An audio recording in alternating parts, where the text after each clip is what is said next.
Praise the Lord everyone. Welcome back to the Christ Kingdom channel with another video. Today I want to share something which I learned in this month. మనమందరము లైఫ్లో బాగుపడకుండా ఆత్మీయంగా బలపడకుండా and మన బ్రతుకులు ఎందుకు ఎట్లా ఏడ్చిందంటే దానికి కారణం ఎవరో తెలుసా? దానికి కారణం నువ్వే. నీ లైఫ్లో ఆత్మీయంగా బలపడాలని ఉన్నా కూడా బలపడలేకపోతున్నావు. లైఫ్లో కొంచెం సెట్ అవుదాం అన్నా కూడా సెట్ అవ్వలేకపోతున్నావు. ఫిజికల్ కొంచెము వర్కౌట్ చేసి కొంచెం బాగా బలపడదామన్నా కూడా లేదు. ఎన్నిటి కారణం ఎవరో కదబ్బా, అది నువ్వే. నీ లైఫ్లో మనకందరికీ, నీకు నాకు అందరికి ఒక హ్యాబిట్ ఉంది. అది ఏంటంటే పోస్ట్పోన్ చేసుకోవటం. మళ్ళీ చేస్తా, నెక్స్ట్ మంత్ చేస్తా, నెక్స్ట్ ఇయర్ చేస్తా. దరిద్రం ఏంటంటే ఆ నెక్స్ట్ ఎప్పుడు రాదు. అండ్ మనమందరికీ ఇంకొక హ్యాబిట్ ఉంది. ఏంటంటే ఆపర్చునిటీలు ఎత్తుకుంటాం. ఇది వస్తే చేస్తా, అది ఉంటే చేస్తా, నాకు అది లేదు కాబట్టి నేను చేయటం లేదని. దరిద్రం, నా మిస్టేక్ అది ఉండటం వల్లే నేను ఇన్ని రోజులు గ్యాప్ వచ్చింది. స్టార్టింగ్ నాకు అక్కడ ఏం లేదు, మైక్ లేదు, ఒక స్టాండ్ లేదు, ఏం లేదు. బట్ చేయాలని ఒక ఆశ, ఆ ఆశ నన్ను ఎక్కడి దాకా తెప్పించింది. బట్ మధ్యలో ఏమైందంటే ప్లేస్ లేదు అనే ఎక్స్క్యూజ్తో నేను వీడియోలు స్టాప్ చేసిన. బట్ నేను చేసిన మిస్టేక్ మీరు చేయకూడదు అనేసే రిక్వెస్ట్ చేసుకుంటుండా. ఆపర్చునిటీలు ఎవరికి రావు. ఆపర్చునిటీలు మనం క్రియేట్ చేసుకుంటే దేవుడు డెఫినెట్లీ హెల్ప్ చేస్తాడు. ఈరోజు నాకు ఎలాగైతే హెల్ప్ చేస్తుండో మీకు కూడా హెల్ప్ చేస్తాడు అనేసి ఈ వీడియో ద్వారా మీకు చెప్తుండా. లైఫ్లో ఎప్పుడు పోస్ట్పోన్ చేయకండి. మళ్ళీ చేస్తాను, నెక్స్ట్ చేస్తా, ఆ నెక్స్ట్ ఎప్పుడు రాదండి. అలా చెప్పుకునే 1 year వేస్ట్ చేసుకుంటూ వచ్చినాం.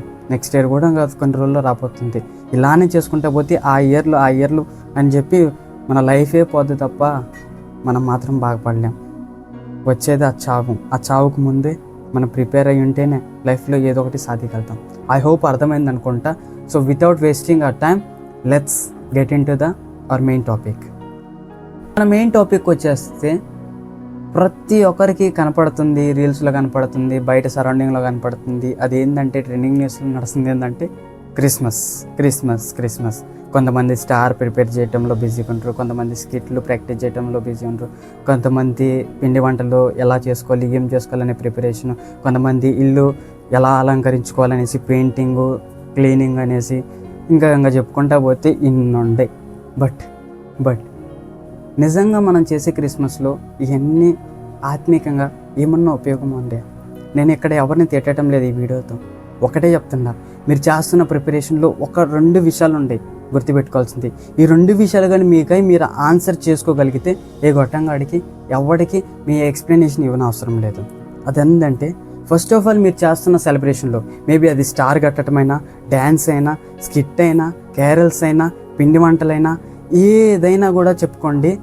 ద ఆన్సర్ ఈస్ నువ్వు చేసే క్రిస్మస్లో, నువ్వు చేసే సెలబ్రేషన్లో, నువ్వు చేసే ప్రిపరేషన్లో ఆత్మీయంగా నీకు ఉపయోగం ఉందా? మళ్ళీ అడుగుతుందా, నువ్వు చేసే క్రిస్మస్ ప్రిపరేషన్లో ఆత్మీయంగా నీకు ఉపయోగం ఉందా? రెండోది, నువ్వు చేసే దానివల్ల అవతలోడికి ఉపయోగం ఉందా? ఈ 2గా నువ్వు ఆన్సర్ చేయగలిగితే ఏ గొట్టంగాడికి నువ్వు చెప్పనవసరం లేదు. క్రిస్మస్ నేను ఎందుకు చేస్తుందా, ఎట్లా చేస్తుందా, ఎవరికి అవసరం లేదు. నీకు నువ్వు చెప్పుకోగలుగుతుండవు. అండ్ రెండోది, బైబిల్ ఒక మాట చెప్పుద్ది. అదేంటంటే ఇంపార్టెంట్ థింగ్, నువ్వు ఏమైనా చేయబ్బా, ఒకటే నువ్వు తిన్నా తాగినా ఏం చేసినా కూడా దేవుడికి మహిమ పోతుందా లేదా అనేది మాత్రం చెక్ చేసుకో. ఇది ఎక్కడ చెప్తుందంటే 1 కొరింథీయుల పత్రిక 11వ అధ్యాయము 30వ వచనం. క్షమించాలి, 1 కొరింథియన్స్ చాప్టర్ 11:30 ఏమంటుందంటే, whether you drink are eat but make sure that it should be glorify God.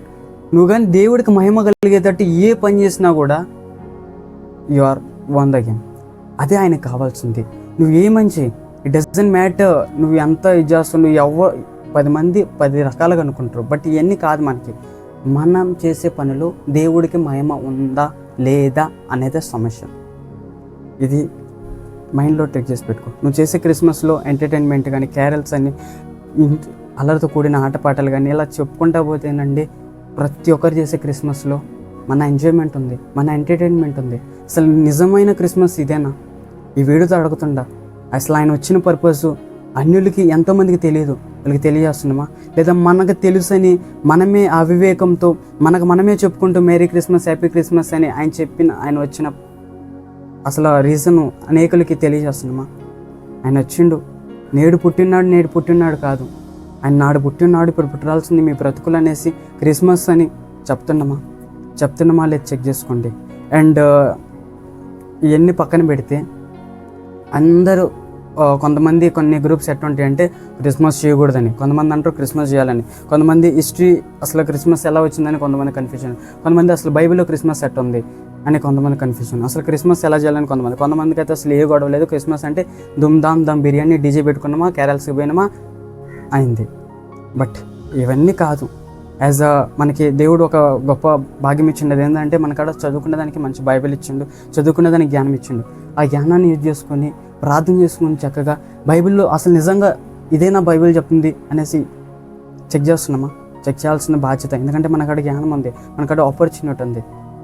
Maybe ఇన్ని రోజులు ఎట్ట చేస్తుందో నాకు తెలియదు, బట్ ఇక మీదటైనా జాగ్రత్తగా చేయి. అండ్ రాబోతున్న రోజుల్లో హిస్టరీ ఆఫ్ క్రిస్మస్, బైబిల్లో అసలు క్రిస్మస్ గురించి ఏం చెప్తుంది, అసలు మనం చేస్తే క్రిస్మస్ ఎలా చేయాలి అనే అనేక విషయాలు మాట్లాడబోతుందా.